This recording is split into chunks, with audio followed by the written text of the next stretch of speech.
Assalamualaikum warahmatullahi wabarakatuh. Dia minta dipanggil Kartini saja.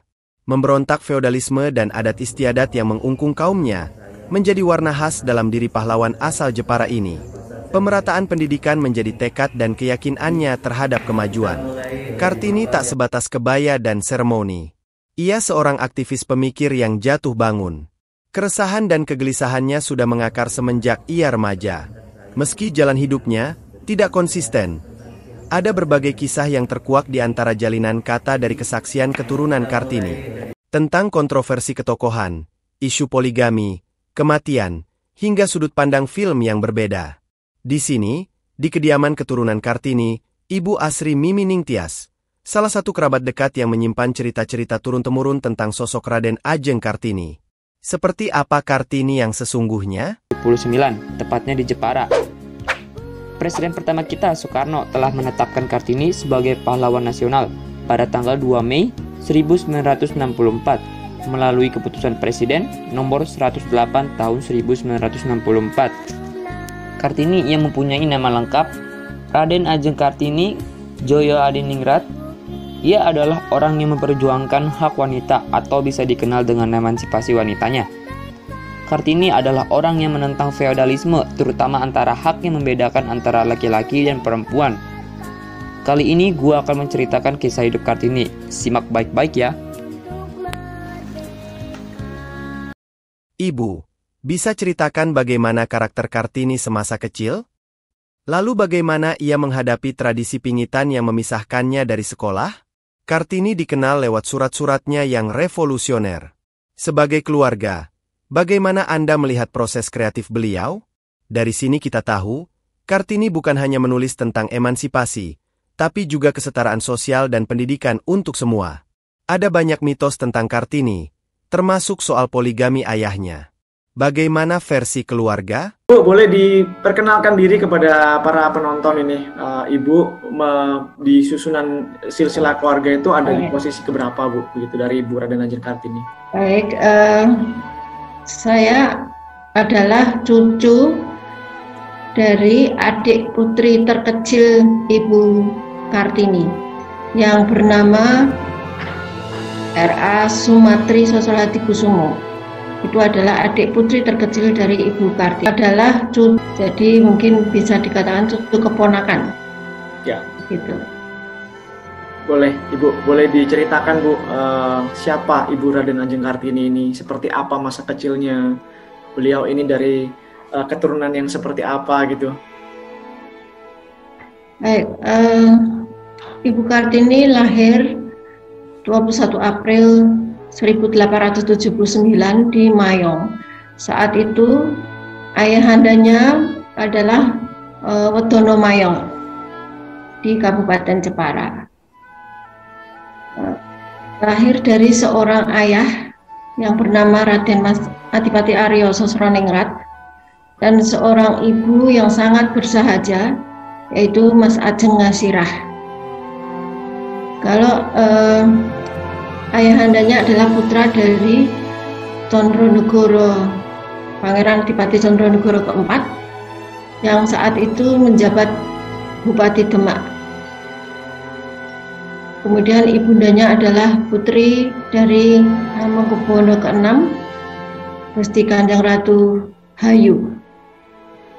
Dan Raden Mas Adipati Aryo Sosroningrat bersaudara 9 dengan beliau, dan ada tiga dengan beliau yang 4 dengan beliau yang menjadi bupati saat itu. Ibu Kartini bersaudara 11 dari 2 ibu, 3 ibu dari Ibu Padmi yang putri semua, kemudian 8 dari Ibu Ampil, ya mungkin bisa dikatakan demikian. Nah, yang pertama dinikahi adalah Ibu Mas Ajeng Ngasirah saat ayahandanya menjabat sebagai Wedono Mayong. Kemudian ada wacana bahwa ayahandanya akan diangkat menjadi bupati, Dan persyaratan untuk menjadi bupati adalah mempunyai istri dari kalangan bangsawan. Oleh karena itu, beliau menikah lagi dengan Raden Ajeng Muryam, yang merupakan putri dari bupati sebelum ayahandanya menjabat. Gitu. Dan jadi Ibu Kartini bersaudara perempuan 6.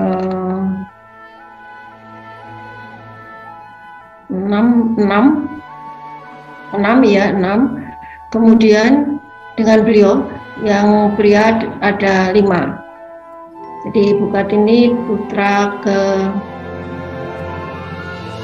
keempat dari ibu kandungnya, jadi Mas Ajeng Asirah. Oke. Tapi pada saat ini Bu ya, pada saat kita membaca atau mungkin menyimak pelajaran sejarah atau mungkin mengikuti kisah hidup Kartini ini, memang di antara saudara-saudaranya ini Eyang Kartini ini memang dekat dengan 2 yang lain yang kemudian menjadi mendapat julukan sebagai trio semanggi ini ya Bu ya. Ya, karena jadi begini, saat Ibu Kartini sudah berusia 12 tahun dan menyelesaikan sekolah di Tweede Klasse Hogeschool Belanda, sekolah Belanda, tidak diizinkan lagi untuk melanjutkan sekolah. Kemudian beliau masuk ke Pingitan. Tidak lama kemudian disusul oleh kedua adiknya, yaitu Raden Ajeng Rukmini dan Raden Ajeng Kardina. Raden Ajeng Rukmini dari Ibu Patmi, Ibu Raden Ayu Muryam, sedangkan Ibu Kardina dari ibu kandungnya Ibu Kartini sendiri. Nah, terus disusul dengan kedua adiknya masuk di kamar Pingitan. Nah, mereka bertiga itu saling berkoordinasi, saling sayang menyayangi karena sama-sama merasakan bagaimana cara rasanya dipingit itu. Nah, di situ mereka di kamar tersebut mereka belajar banyak dengan membaca buku-buku yang ditinggalkan oleh kakak laki-laki dari mereka, yaitu Raden Mas Panji Sosrokartono. Sebelum berangkat belajar ke Leiden, diberi buku-buku supaya tidak jenuh, mungkin maksudnya seperti itu. Nah, disitulah mereka mengetahui bahwa bangsa lain itu jauh lebih baik kehidupannya daripada bangsanya sendiri saat itu. Sehingga mereka, terutama Ibu Kartini itu sangat cakap, sangat cakap dan mudah menyerap apa yang beliau baca, sehingga menimbulkan kekecewaan yang sangat besar. Mengapa anak-anak perempuan di Indonesia pada umumnya atau di zaman dulu itu, zamannya beliau itu kan tidak diizinkan sekolah lagi, sedangkan yang pria boleh sekolah. Sementara di bangsa lain, para perempuan itu bisa maju dan bisa mendapatkan apapun secara bebas tanpa ada syarat harus dipingit atau apapun. Itu yang mendobrak tatanan yang saat itu ada di zaman beliau. Dan kalau saya boleh sebutkan bahwa beliau dan adiknya sangat brilian, karena dalam usia remaja beliau sudah mempunyai pikiran yang sangat maju, yaitu untuk memajukan bangsanya dari keterpurukan, dari keterbodohan, ketertinggalan dari bangsa lain. Dan beliau menyadari hal itu, terutama untuk kaum perempuan. Selain ketiga bersaudara ini setelah menyelesaikan sekolah formalnya, mereka juga belajar di rumah. Pendidikan formalnya itu dengan guru salah satu itu guru bahasa Belanda, itu dari orang Belanda tentunya. Kemudian bahasa Jawa juga dari keponakan dari ayahandanya yaitu Bapak Sumarisman. Kemudian juga belajar hal-hal yang berhubungan dengan kerumah tanggaan, juga membuat kerajinan yang diampu oleh guru yang didatangkan oleh ayahandanya yaitu orang Belanda. Juga mengaji yang diampu oleh seorang santri yang didatangkan, santri perempuan yang didatangkan. Dan di saat-saat tertentu juga diajari membatik oleh ibundanya. Jadi ibu kandung Ibu Kartini itu mengajar membatik di teras belakang Pendopo Kabupaten itu. Eyang Ngasirah ya Bu ya? Iya, Eyang Ngasirah itu mengajari mereka membatik. Dan oleh karena itu setelah mereka bersepakat untuk melakukan sesuatu gebrakan, yaitu dengan melakukan korespondensi dengan teman-temannya ayahandanya yang baik yang di Indonesia maupun yang di Belanda di sana, sehingga menambah pengetahuan mereka untuk bisa memajukan, bagaimana caranya bisa memajukan bangsanya dari kebodohan itu. Terutama perempuan mungkin Bu ya pada saat itu ya? Terutama perempuan ya, karena kalau laki-laki seperti kakaknya Raden Mas Panji Sosrokartono kan setelah dari Jepara beliau sekolah di HPS di Semarang, lulus langsung ke Leiden, dan beliau di sana bisa 25 tahun belajar di Leiden, belajar bahasa-bahasa sampai menjadi seorang penerjemah di Liga Bangsa-Bangsa kalau yang sekarang PBB, dan wartawan perang untuk harian di Amerika di sana. Jadi sangat terbantu dengan adanya buku-buku yang ditinggalkan, juga jurnal-jurnal yang diberikan oleh teman-teman ayahandanya. Jadi Kartini dan adik-adiknya mendapat pendidikan yang sangat progresif dari ayahandanya maupun dari Eyang Kakungnya, itu Condronegoro IV. Gitu. Sehingga anak-anak ini sudah dianggap melebihi tatanan yang diberlaku saat itu. Ya karena sebagai anak perempuan kok seperti itu, tingkahnya seperti itu. Jadi Bu, kalau kita membaca atau mungkin nonton filmnya ya, kan kita melihat bahwa memang ada konflik batin gitu yang terjadi di antara trio Semanggi ini. Eyang Kartini dan juga kedua saudaranya ini. Itu memang terjadi sebelum mereka masuk ke Pingitan, atau pada saat di Pingitan itu pikiran-pikiran atas akan keterbukaan, atas sebuah transformasi. Bagaimana? Ya di saat di Pingitan itu. Tapi setelah selesai dari Pingitan itu pun mereka tambah agresif untuk melakukan sesuatu. Semakin progresif.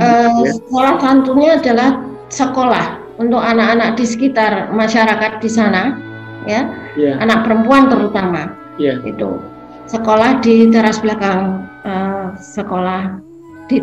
pendopo. Dan juga mereka diizinkan oleh ayahandanya untuk mengikuti kunjungan-kunjungan ke wilayah-wilayah di Kabupaten Jepara. Dan mereka memang aktif sekali ayahandanya itu mengunjungi wilayah-wilayahnya, seperti ke petani, ke pengrajin gitu ya, pengrajin kayu dan begitu. Dan kadang-kadang mereka bertiga diajak, dan mereka juga ikut terjun ke sawah menanam atau memetik panenan gitu ya, saat panen begitu. Mereka diajak untuk melakukan hal itu juga. Kemudian suatu saat mereka bertiga ini mengikuti ayahnya sampai ke wilayah di mana banyak tukang kayu, tukang menggambar dan yang mengukir. Salah satu tukang kayu yang mahir adalah yang nantinya dijadikan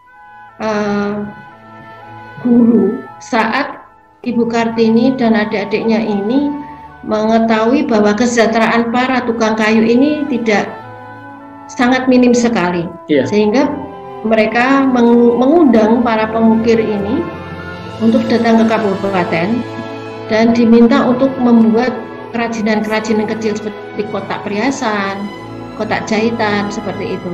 Dan hasil ukirannya ini dijual ke Semarang dan ke Jakarta. Dan dari hasil yang didapat itu setelah dipotong dengan pengeluaran mungkin untuk transportasi dan lain-lain, itu diberikan langsung ke pengrajin. Dan mereka sangat senang sekali. Dan ini menimbulkan kebanggaan bagi para pengukir kayu, karena sejak itulah mereka sangat sejahtera. Ya, karena Ibu Kartini sempat juga membuat pameran di Belanda dan di Surabaya untuk hal itu. Surabaya juga, Bu? Jadi, iya. Jadi Ibu Kartini kalau boleh dibilang tidak hanya mengusung keinginan untuk memajukan bangsanya dalam hal pendidikan khususnya, tetapi juga beliau memikirkan kesejahteraan. Berarti dalam hal ini adalah sosial ekonomi masyarakat di sana. Betul. Dan berkesenian juga, karena beliau sempat juga membuat motif-motif ukiran untuk itu. Kemudian mereka bertiga juga membuat lukisan. Namun sayang lukisan tersebut setelah diserahkan ke Menteri Koordinator tahun 1964 oleh Ibu Kardina, lukisan itu sampai sekarang tidak ada. Jadi dulu diserahkan ke seorang Menteri Koordinator tahun 1964 itu saya membaca dari tulisannya Ibu Kardina. Jadi ketiga lukisan itu adalah kalau Ibu Kartini melukis kolam dengan bunga teratai menggunakan cat minyak. Kemudian Ibu Rukmini melukis Pantai Bandengan yang sekarang namanya Pantai Bandengan, kalau dulu Kleinscheveningen, itu dengan pensil. Ditaruh di Museum Nasional sebetulnya. Waktu itu belum menjadi Monas. Kalau tahun 64 belum menjadi Monas, masih museum. Pokoknya cikal bakal dari Museum Monas itu. Ya. Saya lupa namanya lengkapnya. Nanti saya coba cari nama lengkapnya apa, saya WA. Ya. Nah, kemudian Ibu Kartini dan keluarganya dan adik-adiknya kan saling berkorespondensi dengan teman ayahnya yang Ibu Abendanon itu, dan mereka menganggap bahwa Ibu Abendanon adalah ibu angkatnya, ya sudah seperti ibunya sendiri. Yeah. Nah, oleh karena itu mungkin bisa dikatakan bahwa di akhir abad 19, awal abad 20 itu telah lahir seorang akhir 18 dan awal abad 19 sudah lahir pionir-pionir dalam bidang literasi. Ya, karena mereka sudah bersurat menyurat korespondensi. Betul. Kemudian juga mengukir pionir dalam pendidikan non formal karena mereka membuat sekolahan. Kemudian juga dalam bidang sosial ekonomi dan berkesenian. Jadi tidak hanya mengurusi tentang emansipasi, tapi juga hal-hal lain. Ya. Betul. Mungkin sebagai contoh yang lain ya, Ibu Kardina setelah menikah dengan Bupati Tegal, Roksonegoro 10, beliau juga meneruskan apa yang menjadi cita-cita Ibu Kartini, yaitu mendirikan sebuah sekolah. Dan siswanya sangat banyak sekali, sekitar ratusan siswanya. Nah, kemudian sekolah itu pun menggunakan suatu gedung dan sekolah itu diberi nama Wismo Pranowo. Dan Ibu Dewi Sartika pernah menjadi guru tamu di sana. Ibu Dewi Sartika. Yeah. Kemudian beliau juga, Ibu Kardina juga membuat buku menu resep masakan dan buku batik. Hanya sayang buku batiknya sampai sekarang saya mencari belum ketemu. Tapi kalau buku resep masakannya ada. Masakan Jawa, Bu, ya? Ada yang gimana? Masakan Nusantara atau masakan Jawa, Bu, spesifiknya, Bu? Masakan Jawa. Oke. Tapi masakan Jawa lah, masakan Jawa ya. Nah, Ibu Kardina juga melakukan hal yang sama seperti kakaknya, yaitu mengundang para pengrajin perak. Jadi kalau di Tegal, pengrajin perak saat itu, di mana kesejahteraannya pun juga sangat minim, malah banyak menanggung hutang terhadap majikannya begitu. Iya. Nah, beliau juga mengundang para pengrajin perak ini untuk datang ke kabupaten, dan Ibu Kardina membeli perak-perak lantakan itu.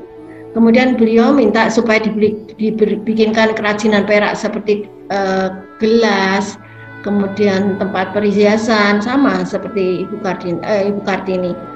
Dan setiap sebulan sekali diadakan basar di alun-alun. Dan disitulah kerajinan-kerajinan itu dijual, juga buku-buku yang beliau buat juga dijual untuk membiayai Wisma Pranowo. Jadi untuk operasionalnya sekolah Wisma Pranowo tersebut.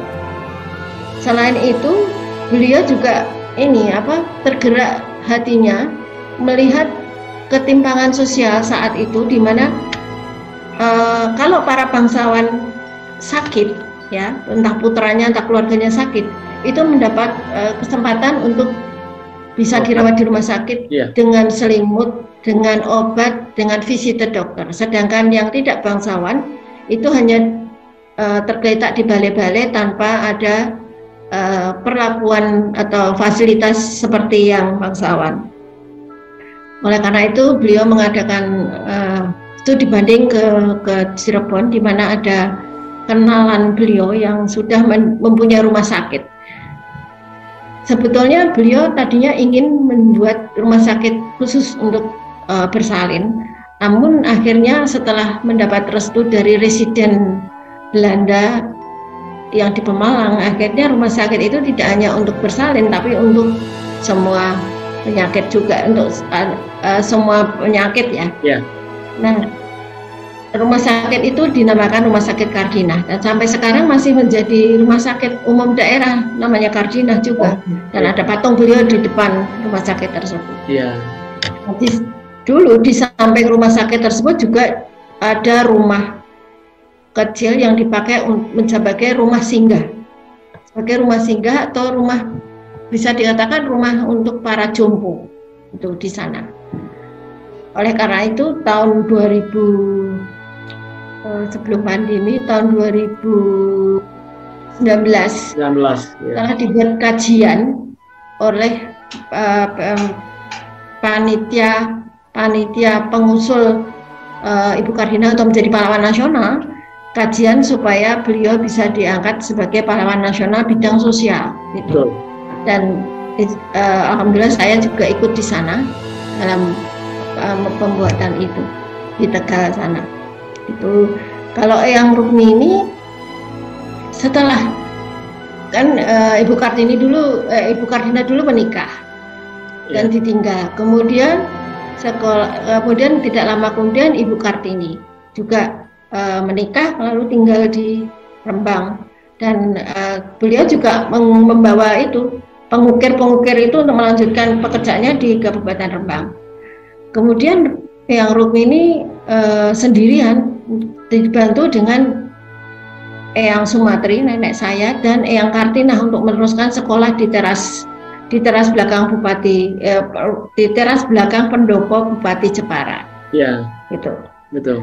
Nah, setelah ayahandanya meninggal tahun 1905, itu Eyang Rukmini dan beserta adik-adiknya, beserta ibundanya harus keluar dari pendopo itu. Jadi tinggal di suatu rumah di Jepara. Dan beliau juga agak kebingungan juga mau melakukan apa begitu. Nah, terus beliau bisa menjadi guru hanya untuk kelas 1 sampai kelas 3 karena beliau tidak mempunyai sertifikat guru. sertifikat untuk mengajar begitu, maksudnya mengajar untuk guru itu. Iya. Kemudian beliau membeli buku-buku untuk bisa mengikuti ujian untuk bisa mendapatkan sertifikat guru untuk bisa mengajar itu. Akhirnya beliau mengikuti ujian di Surabaya dan berhasil menjadi guru dari kelas 3 sampai kelas 6 kalau nggak salah begitu. Itu selepas Eyang Kartini wafat ya Bu ya? Iya. Jadi tinggal single fighter tapi beliau juga terus akhirnya tinggal di Kudus karena beliau menikah dengan Wedono, salah satu Wedono di Kudus atau di Jepara saya lupa, dan tinggalnya di Kudus. Yeah.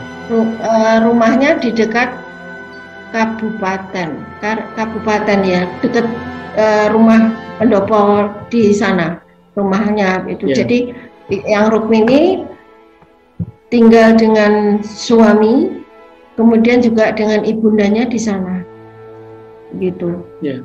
Tapi sayang sekali juga putra-putranya itu hanya tinggal satu yang sampai usia lanjut, karena yang 3 perempuan ini semua meninggal saat belia. Oh, jadi meninggal saat 5 tahun, saat 12 tahun dan saat 18 tahun. Jadi satu putra laki-laki yang alhamdulillah bisa bersekolah di ITB. Waktu itu namanya bukan ITB mungkin ya, saya kurang tahu. Dan sampai akhir hayatnya beliau bisa mengabdikan tenaganya ke negara. Dan saya kurang tahu meninggal tahun berapa itu putranya yang Rukmini. Iya. Gitu. Ibu, kalau kita berbicara atau menyoal tentang Eyang Kartini ya, kan beliau menjadi ikon dari sebuah transformasi budaya gitu. Tadi sudah disebutkan bahwa beliau penggerak di bidang pendidikan, cikal bakal literasi gitu. Terus kemudian juga beliau penggerak dari sosial budaya, dan juga mungkin yang banyak diperbincangkan dengan gejolak batin beliau gitu. Beliau juga menjadi ikon dari emansipasi perempuan dan juga salah satu tokoh yang menolak tentang poligami. Gitu. Yeah. Itu bagaimana Bu? Ibu menyikapi dari keluarga seperti itu? Kami tahu bahwa beliau itu juga sangat tidak setuju dengan adanya poligami karena beliau melihat sendiri bagaimana perlakuan yang sangat berbeda, jauh berbeda antara ibu kandungnya beliau dengan Ibu Patni. Ya, kalau Ibu Patni itu bisa beraudiensi dengan orang-orang luar, dengan orang-orang Belanda dan pergi kemana-mana dengan ayahandanya untuk courtesy atau apa. Sedangkan ibu kandungnya hanya sebagai mengurus rumah tangga. Dan putra-putra dari ayahandanya semua, ke-11-nya ini waktu masih kecil, itu kalau makan ya hanya dengan ayahandanya dan Ibu Patni. Sedangkan ibunya itu hanya di belakang saja begitu. Nah, melihat diskriminasi semacam ini, tentu beliau sangat teriris hatinya. Mengapa harus dibedakan? Begitu kan? Sehingga sebetulnya beliau juga sangat tidak setuju dengan kondisi semacam itu. Namun tentunya beliau harus patuh dan taat kepada ayahandanya, dan mungkin bisa bukan adat ya, karena itu seperti itu zaman dulu itu memang seperti itu ya. Jadi putra tatanan kehidupan lah ya Bu ya. Iya. Sudah semacam tatanan kehidupan memang harus harus dipatuhi, mau tidak mau harus menuruti kehendak ayahandanya. Ada berbagai kisah yang terkuak di antara jalinan kata dari kesaksian keturunan Kartini tentang kontroversi ketokohan, isu poligami, kematian, hingga sudut pandang film yang berbeda. Di sini, di kediaman keturunan Kartini, Ibu Asri Mimi Ningtyas, salah satu kerabat dekat yang menyimpan cerita-cerita turun-temurun tentang sosok Raden Ajeng Kartini. Dari sini kita tahu, Kartini bukan hanya menulis tentang emansipasi, tapi juga kesetaraan sosial dan pendidikan untuk semua. Ada banyak mitos tentang Kartini, termasuk soal poligami ayahnya. Ternyata, ketidakadilan inilah yang memicu perlawanan Kartini lewat tulisan.